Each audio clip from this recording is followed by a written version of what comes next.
안녕하세요. 세상에서 제가 제일 사랑하는 아들과 둘이 살고 있는 할머니입니다. 제 아들은 세상 그 어떤 아들보다 효심이 깊었습니다. 그래서 제 유일한 자랑이자 일찍 세상을 떠난 남편의 자리를 채워주는 제 유일한 버팀목이었죠. 그런 자랑스러운 아들이 갑작스럽게 뇌경색으로 쓰러지게 되었고 그 후 몸 전체를 사용할 수 없는 식물인간이 되어버렸습니다. 아직도 그때를 생각하면 너무 하늘이 원망스럽네요. 화장실에 쓰러진 아들을 너무 늦게 발견하게 되면서 상황이 더 안 좋아져 제 아들은 의식불투명한 상태로 5년 가까이 병원에만 누워있게 되었습니다. 이렇게 힘든 일을 참고 견뎌내고 있었는데 저희에게 또 한 번의 시련이 찾아왔습니다. 제 아들이 결혼을 일찍 해서 저에게 며느리가 있었습니다. 처음 아들이 여자친구라고 이야기를 꺼냈을 때 고아원에서 자라 가족도 없이 힘들게 살아왔고 혼자 열심히 살고 있는 모습이 정말 멋있고 존경스럽다며 저에게 매번 여자친구 자랑을 했습니다. 저도 그런 딱한 사정을 들으니 그 아이를 따뜻하게 반겨줘야겠다라는 생각을 하게 되었죠. 그렇게 얼마 뒤 아들이 여자친구를 집에 초대해 처음 보게 되었습니다. 어른을 대한 적이 별로 없고 숫기가 없던 아들의 여자친구는 오자마자 실수투성이었지만 그래도 그 딱한 사연을 알고 있으니 그런 모습도 다 눈 감아주었습니다. 이때 며느리로 받지 말아야 했는데 아직도 후회가 됩니다. 아들과 며느리는 인사한 지 얼마 되지 않아 식을 올리겠다고 찾아왔고 흔쾌히까지는 아니었지만 허락해 주었습니다. 그렇게 식을 올리고 아들네에는 제 집으로 들어오게 됐습니다. 이왕 이렇게 된 거 며느리를 진짜 딸이라고 생각하면서 살기로 했습니다. 어차피 저는 제 식당에 있어 집에서 잠만 자고 나오니 저녁과 밤을 제외하면 집에는 항상 며느리만 있었습니다. 실은 편하게 해주고 싶었어요. 결혼하자마자 시어머니를 모시고 사는 게 불편할 수 있으니까요. 그렇게 아들네와 3년 정도로 같이 살다 그 일이 터지게 됐습니다. 아들의 사고요. 갑작스런 아들의 사고에 너무 힘들었지만 그때 며느리와 둘이 손을 꼭 마주잡고 간절히 아들이 깨어나길 기도했습니다.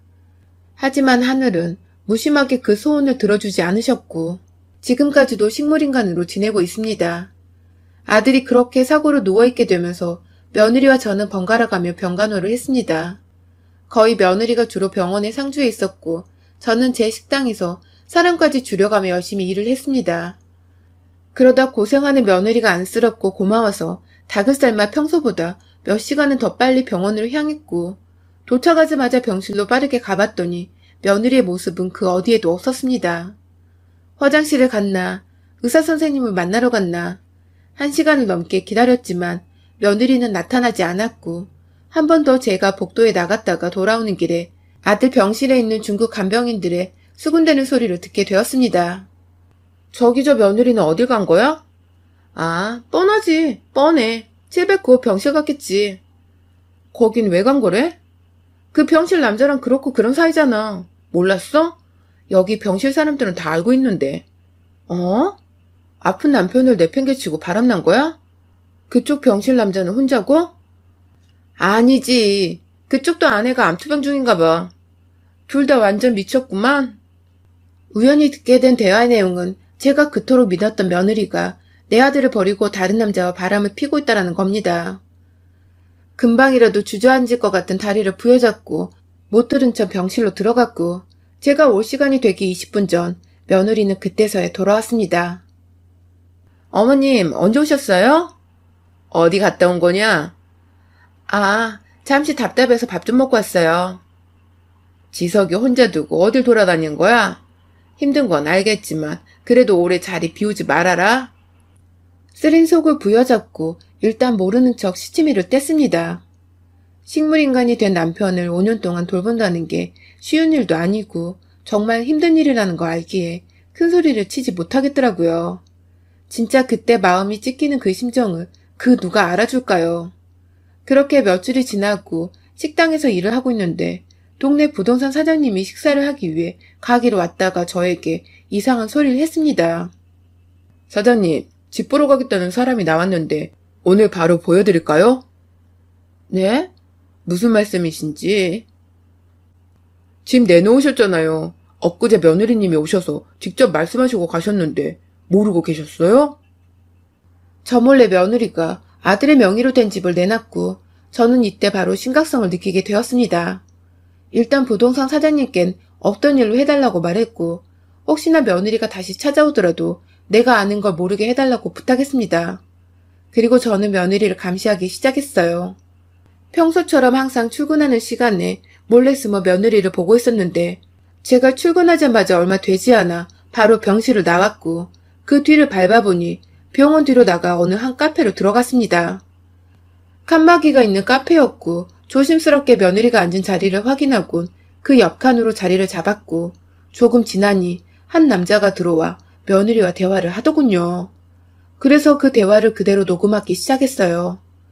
가게에서 일하는 직원이 증거를 무조건 잡아야 한다고 대화 녹음과 사진을 꼭 찍으라고 신신당부를 해줬거든요. 그래서 저것들의 대화를 몰래 녹음하기 시작했습니다. 실제 대화를 짧게 적어볼게요. 집 파는 건 어떻게 됐어? 부동산은 말을 해놨는데 불안해. 동네에서 어머니 모르는 사람이 거의 없단 말이야. 한참 떨어진 부동산에 내놓긴 했는데 빨리 철회해야지. 안 그럼 큰일 날 것 같아. 일단 남편 땅이랑 통장은 명의 다 바꿔놨다고 했지? 응, 그건 다 끝났어. 집만 빨리 팔아버리면 되는데. 너무 조급해하지 마. 얼마 안 남았으니까. 곧 우리 둘이 새 출발할 건데 기뻐하자고. 저번에 본 집 나는 거기가 마음에 들던데 금액이 맞으려나? 남편 차까지 팔고 나니까 얼추 금액 맞더라고. 다음 주에 계약하러 가자. 제가 일과 아들에게 온 정신을 두고 있던 그 사이 믿었던 며느리는 바람이 나서 아들의 재산으로 다른 남자와 살림을 차릴 생각을 하고 있었습니다. 이미 아들의 재산까지 몰래 자기 명의로 다 돌려놨고 이제는 집까지 팔아버릴 생각을 하고 있더라고요. 이게 어떻게 가능했는지 은행과 부동산에 가서 다 따져봤지만 며느리가 아들의 법정 대리인이기 때문에 아들의 모든 재산을 몰래 빼돌릴 수 있던 겁니다. 천벌을 받아도 모자란 연놈들. 아직도 생각하면 그것들을 내 손으로 찢어죽이지 못한 게 한이 됩니다. 그렇게 한참을 내 자식 돈을 빼서 신이 나 있던 그 돈 연놈은 어디를 예약해놨다며 자리를 일어났고 어딜 가나 했더니 그 근처 모텔방으로 들어갔습니다. 밝은 대낮에 저런 곳을 아무렇지 않게 드나드는 며느리를 보니 더 이상 참을 수가 없었고 조심스럽게 뒤따라가 밖에서 호수를 들었습니다. 저는 15분 정도 뒤에 증거사진을 찍기 위해 올라갔고 문을 두드리기 시작했습니다. 그러자 남자가 문을 열어줬고 그대로 핸드폰으로 얼굴과 몸을 사진 찍기 시작했습니다. 어머니! 누가 네 어머니야? 벌거벗은 며느리를 찍은 후 뺨이며 등이며 머리카락이며 때리고 있는 사이 더러운 남자놈은 팬티바람으로 옷만 챙겨 도망갔고 저는 다 벗은 며느리를 복도까지 끌고 나와 망신을 주었습니다. 그 이후 저는 이 분노를 참지 못하고 법정 대리인 취소 소송을 했고 실비 보험료와 뇌경색 보상금, 집과 땅, 재산 분할할 수 있는 모든 소송을 걸었습니다. 그러자 며느리는 가만히 있지 않고 맞고수를 했고 며느리 행패에 저는 이혼소송까지 걸게 되었습니다. 재판은 길어졌고 며느리는 소송하는 동안 그놈과 헤어지게 됐답니다. 제가 그 아내에게 찾아가 모든 사실을 알렸거든요. 그래서 그놈도 병원에서 본처 가족들에게 심하게 두들겨 맞고 어디론가 사라졌답니다. 이혼당하고 아무것도 없이 빚만 남은 채 쫓겨났다고 하는 것 같았어요. 아무튼 저희의 재판은 정말 길고 긴 싸움이었습니다. 재산분할 소송에서 못 돌려주겠다고 끝까지 버티던 며느리는 막판에 50%라도 달라며 계속 말도 안 되는 요구를 해왔습니다. 추접스럽게 거짓말에 눈물 연기까지 하면서요. 하지만 결국 판사님은 저의 편이 되어주셨고 모든 재판에서 승소하게 되었습니다.